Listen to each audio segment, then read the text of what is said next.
I will be talking about what are cults and how they influence societies and religions in general. And I will have some very quick overview of some of the famous cults in the 20th century, and then we can continue with Q&As. So, there are basically three meanings of cult, and if we would be together now in physically, I would point to some of you to ask, what do you think? What is cult? But let's skip this thing for now. So there are three main meanings of what cult is. First, it is in fact a public and organized way of religiosity. The cult here is the meaning of cult here is that you have one deity or several deities, several gods that you um, position in the center of worship, and you form a lot of ceremonies around it. So, for example, in polytheistic religions, you can have a cult, for example, in Hinduism, you can have a cult of Shiva or cult of Vishnu, and then you focus all your energy and belief to this deity, but not so much to others. In monotheistic religions, which is Judaism, Christianity, and Islam, but there are some other monotheistic religions as well, uh, there is one common worship, one God. But still, if you look at practices going on, you will see that you have a lot of saints in Christianity, for example, or there are many prophets in Islam, or even in Shia Islam, there are imams that people follow. So this is cult. This is something that you focus concretely on in this organized way of religiosity. This is not something that we usually think when we say cult, but it is anthropological, and in religious studies it is used. But what is usually thought as cult is that it depicts a religious community or a following with strict rules and control over its members. With very often there is one charismatic leader who develops a personality cult. So it doesn't have to be only religious, because personality cults are present everywhere, from politics to minor groups. And we will see about them also. And there is a third meaning, which is closely connected to the second meaning, and it is that the cult is a dedication to a common belief, object, or leader. So you have a smaller community that directs itself to a specific belief or a specific object that they venerate, or again, a specific charismatic leader. So these are, we will talk about second and third, not so much about the first meaning. I'm sorry, my my voice sometimes is not a bit bad, because I got a flu. It's excellent now, but it's still remnants here. Okay. So there are four characteristics of cult in this second and third meaning. First, there is always a charismatic leader. This is something that cults usually cannot exist without. Second, there is a psychological control of its members. We will get to this. The third is that there is often financial, sexual, or emotional misuse of its members. And fourth, that these members go through the process of indoctrination. So let's see step by step, what does it mean? Charismatic leader is usually the one who starts a cult. And charisma is coming from Greek charisma, meaning exclusively as a religious term, because it means that there is a talent as a God's gift.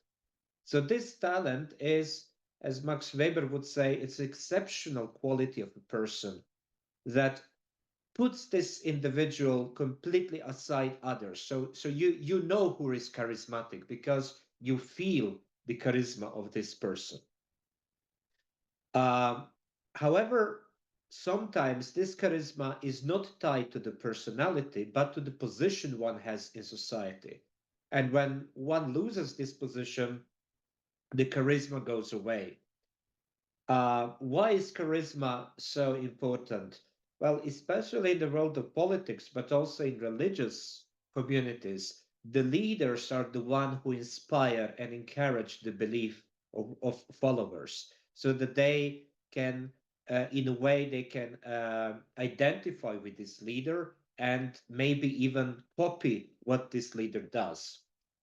Also, charismatic leaders usually do not come to power in usual means. They achieve power through unconventional ideas and looking for change. There are some ideas why, some theories, how charismatic leader embodies the ideology that he presents, but we can come back to it because I don't want to lose much time. But there are some theories, social identity, so that you basically feel more positive to a group that is similar to you, or that you belong also to this group. There is some ideas that group members have a need to be in a very closed community where their position is cherished, you know. So we will come to that also later. The psychological control is something that is pervasive in almost every cult. So cult members feel psychological relief and well-being when they join a cult, because they feel that they are liberated from the wider society, where they feel suffering, anxiety, and depression. So membership in this cult is a kind of feeling of elitism, that they're in an elitist organization. It makes them a better self-image for these individuals, who are often, in fact, vulnerable persons, and they often have some personality disorders. Interestingly, in situations when these individuals leave the cult, or when they expelled from cult, there is a feeling of social exclusion which is very, very impactful on their lives. So the fear of leaving the community is much greater than whatever is going on in the community, positive or negative. So if they have negative things going on in the cult, these persons choose to stay in the cult, because idea of leaving it leaves a huge mark and societal exclusion to these persons. Um, so what is uh, what is I'm sorry, I'm just okay.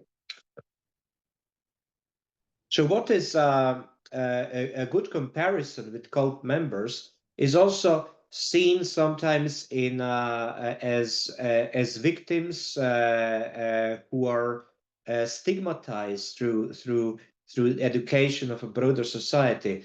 And a person could accept visibly incorrect information just to follow the group. So even when people say, "How could you believe in this?" You know, well, even if it's something morally questionable, they would find a way how to cover it with additional one-way thinking and a narrow flow of information. What is problematic with cults is that there is, and this is also problematic when you research cults, it is a lack of transparency. There is not much information of what is going on, especially not in the areas of elite rule in this cult.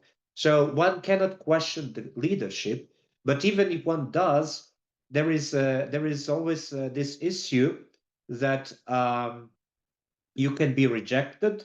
Maybe your life might be in danger, but also you don't know what you're going against because there is no information. So there is this, the third characteristic is misuse of its members in various ways. The cults usually thrive on resources given by their members.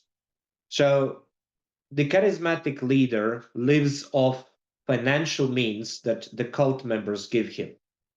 Most cults, in that way, try to attract financially stable members who could contribute with their money to the ongoing sustainability of a cult. Also, many things that cults do require a significant amount of money, and and providing answers to many vital questions is also sometimes camouflaged in a way. If you pay, you will get the answer. So in many ways, cults usually look for high-level functionaries, capable individuals who can give a positive impression of a cult in the society because they run their business, they bring money to the cult, they connect the leaders with people of power or legitimacy, and this is how good news about this cult or positive information about this cult go on. However, the cult leader usually imposes power in a way that leads to control of the money, but also of much more, I would say, vital part of everyday life, like sexuality or emotions. There are many cases of sexual mistreatment of cult members, and the cult leader enters the most profound emotional and physical privacy of an individual. For a cult leader, there is no privacy of their members. So the behavior that would otherwise be totally unacceptable becomes suddenly normal for cult members. So they share their most intimate ideas or most intimate moments with cult leader because they believe this person is a charismatic leader that brings salvation or enlightenment. One of the ways how to do that is sexual liberation, and this is something that cults are um, very famous for. So there is a huge amount of sexual liberal lifestyle going on in the cults. And finally, indoctrination. So cults use indoctrination, propaganda, brainwashing, and conditioning to their members. What is indoctrination? It means that cult leaders usually give certain truths about society, about our world, or about our existence, or even about the end of the world and the life after the afterlife. So, but usually it is not a theology. It is just a kind of unbreakable truths which have a mysterious background, but there is no space for explanation or alternative ideas. So the cults also uses propaganda to organize ideas and messages within the cult to create a unified thought. So no one should be against these ideas. If someone is against these ideas, they should go away. This is one of the very important differences between religion and cult. Because in religion, you can have different ideas, you can argue, you can debate, you can have dialogue, but in cults, nothing of this exists. There is only one truth, and if you're against it, you're gone. And accepting belief is always coming with a conditioning that if the belief is broken, there are negative consequences. So this is what they are feared most. The members of the cult are most feared of negative consequences. which can be various. So, as I said before, you can be expelled from cult. And if you are expelled, it also means that you will be in a very bad psychological situation, and people do not feel safe when they step out the cult. Other consequences can be much more worse, as we will see in case studies. Let's see one very interesting case study. I will not go very deep into it because we don't have time, but I am ready to ask to answer any of your question. So there is one cult that is still ongoing. It's very interesting. It's called the Raelian Church, or Raelians. They were founded in France in the 70s by ex-sports car journalist and test driver Claude Varillon, who named himself Rael. And he claimed that all our religions, especially Christianity and Buddhism, but also all others, are in fact aliens who visited our planet. And interestingly, the alien goal is to make humanity more peaceful, democratic, and aware as they prepare to join the interstellar community. Now, this is the truth that we were talking about. There is a truth, but there is no evidence about this truth. There's nothing. But still, people join Raelians because they like the idea.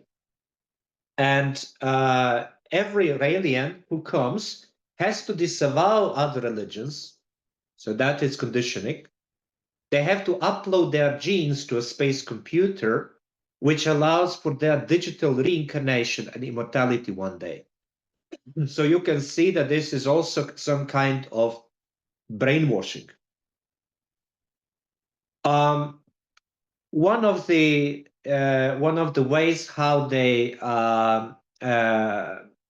made the propaganda in society, and how they were very famous because they provoke huge controversies. They use a symbol that is the Star of David, so Jewish symbol, with swastika in the middle, which is of course Nazi symbol, and it's crazy that they use this.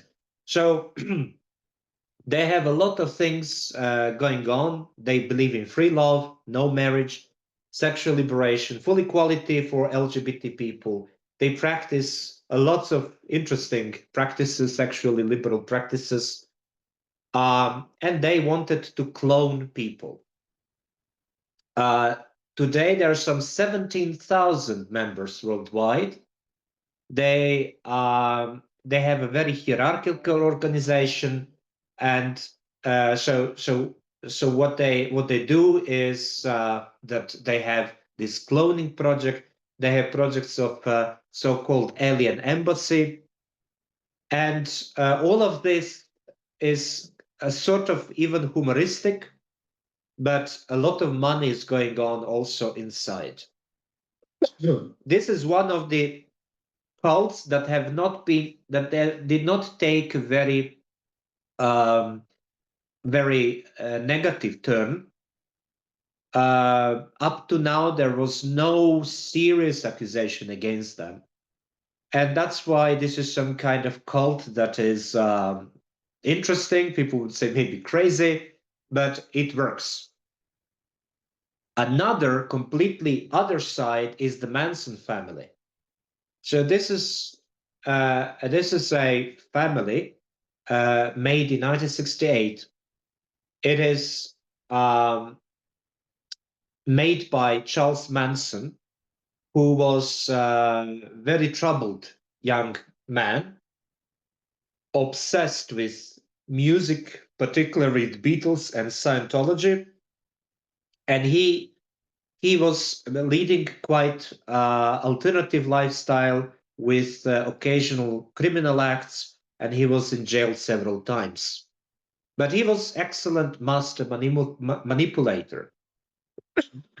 He was attracting young women, even below 18, and he posed as a spiritual guru with ability to use mind control, a theory in 1969. So this is again the unbreakable truth that a massive war would occur between the white and black races, and after that conflict, his community would rule the world, was the leading idea of this cult. Of course, there was no evidence of this. There's nothing going on, but the manipulation of these young ladies was very big in that way, and he succeeded to enter music scene, and there was many posh parties that Manson family would visit, in the Hollywood, and with many famous people, many rich people who would give some money to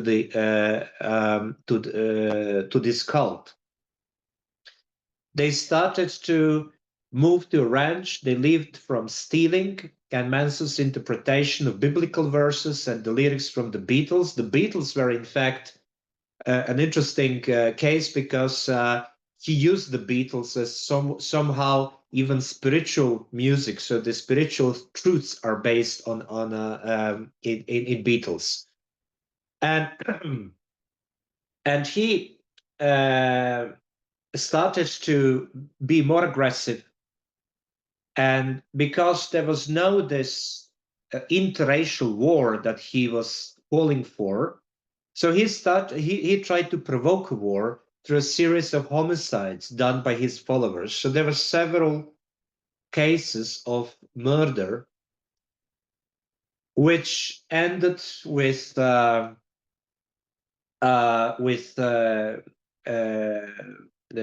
Manson being apprehended and some of his followers, 4 people who committed the murders, were found guilty, and they were all sentenced to death. Manson's death sentence was commuted to life imprisonment, and he died in 2017. Nearly 50 years he spent in prison. Fortunately, the cult never regained strength, and for many people in Hollywood, it is a shameful story that they try to forget. Another very famous cult is Osho or Sri Rajneesh that still exists today. It was led by Bhagavan Rajneesh, Sri Rajneesh Osho, a controversial philosopher and professor from India. He was he had also quite syncretic, I would say, ideas about the world. And in early 1980s, after much controversy in India, he moved to Oregon together with his, let's say, leading female member, Ba Anand Sheila. They became quite rich, and something happened between them because of this money that was flowing in. And Sheila, when she suddenly left for Europe, Rajneesh accused her of a number of crimes, including a bioterrorist attack using salmonella, wiretapping, poisoning of public officials, and an attempted murder of his personal physician. Nothing was the government was not able, the American government was not able to really see that Rajneesh was behind this. Also, there is some circumstantial evidences, but he left USA in 1985, moved back to India, where he changed his name to Osho, leaving Rajneeshanism, and also he died in 1990. The movement is still alive. It is a movement, again, very oriented to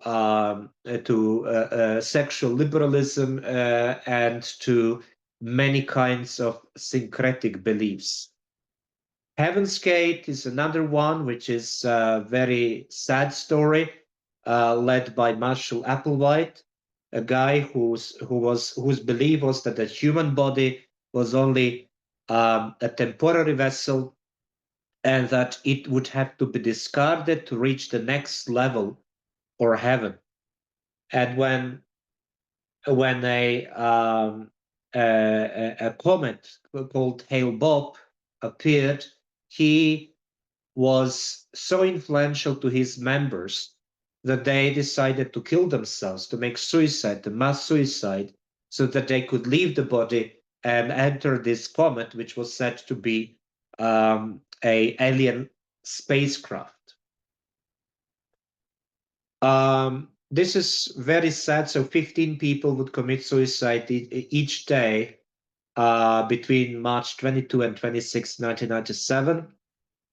And yeah, that is one of the very tragic cultic events. Another one is People's Temple, led by Reverend Jim Jones, who was very interesting person by his ideas. So he advocated racial integration and socialism, but he also was connected to Methodist Church, even to Ku Klux Klan, and he wanted to make a completely new church movement relocated to Redwood Valley above San Francisco. And people started to move to the ranch and stay there permanently. But very soon, the ideas about false messiah, stories about financial abuse, mind control, and tax evasions was coming out from there. So he to escape this governmental pressure on People's Temple, he built a colony in the jungles of Guyana. It is a country in South America, South America, and the members started to clear the jungle and built Jonestown, followed by a massive agricultural project. So around 1,000 people moved to Guyana. And it was populated, with many races. That was very important for him. But Congress was really trying to put pressure on this cult. And so Congressman Leo Ryan went to Jonestown with 3 reporters and found that all allegations against this cult was true.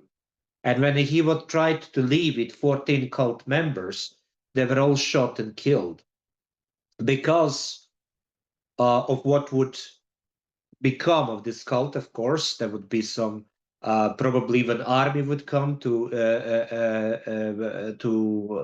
confront these cultic leaders. Jones called for revolutionary suicide, and this was another great tragedy that 913 people, including Jones, killed themselves. And there is also one, I think this is the last one, Aum Shinrikyo. It's founded in Japan by Chizuo Matsumoto, later known as Shoka Asahara. He also has a doomsday cult, the cult that was connecting lots of religious ideas into one that says that only through him people can be saved. Only accepting Asahara led to salvation. And because he was trying to get of people hefty sums, and he was collecting students from elite universities, from military officers, from media people. He even was successful in media. The cult, in fact, became a criminal organization. Accusations of exploitation, murders, and forced membership was ongoing. And when he tried to go into parliament, to run into parliament in 1990, he got humiliatingly low number of votes, and consequently Asahara wanted to overthrow the Japanese government by developing chemical weapons, and he made in 1995 an attack with sarin gas on the Tokyo subway, injuring over 1,000 people and killing 13. The cult leaders were arrested. They were executed in Japanese prison in 2018. But there are still, also the cult was proclaimed terrorist organization. 2 splinter groups still exist today. So what can we conclude from these case studies? First, what constitutes a cult is not a type of belief. So the belief itself is not a problem. It is the way this belief is shared and how the community is led. The cult leaders often come from fragile, dysfunctional families, have a history of personal, psychological, and physical abuse, aggressiveness, criminal records. But when they become a cult leader, they pose as moral, intellectual, and spiritual leaders. They are almost gaining an aura of a saint, but their abilities completely fail theology, theological knowledge, and completely negate their management capabilities. So, because they're weak, they turn significantly aggressive and violent, and their life usually ends tragically. Psychological control is spread as a uniform way throughout the cult and is often connected to financial, sexual, emotional misuse of its members, as you could see. The cult leader and his closest followers gain much money from the followers. They become visibly rich. And using their status, they try to lure inside more finances and more additional brainwash and indoctrination. So they also form a tight community, which is mutually very dependable. They're ready to live so-called normal life, and they cannot return again because they don't have means to return to this normal life or normal society. So this is the psychological control together with this truth or idea that is being brought into the cult as a savior idea or doomsday cult or whatever. And so the psychological control is so grave that they are ready to commit crimes, murders, or suicides. The grasp of cult leader is totalitarian, as it is not only physical, but also it goes way beyond. It's mind control. It is evidently influencing the psyche of people. And the connection point is always a free sexual behavior. There's almost no boundaries in sexual pleasures. This is like one of the common characteristics of all cults. Like in one cult that was not such was the Heaven Gate when they killed themselves to go into the spacecraft. That one was not free sexual behavior, but complete negation of sexual desires. So even to the point of castration. The one who dissents or voiced as disagreement in a cult is brutally oppressed, sometimes murdered, publicly always shamed, and consequently, modern cults are a system of this is my let's say my definition, or a system of totalitarian belief with some initial positive traits that lure people inside, turned into a community without checks and balances, with dictatorial powers of the cult leaders and physical and psychological abuse. So I think, yeah, that's it. Thank you. And I'm ready for your questions.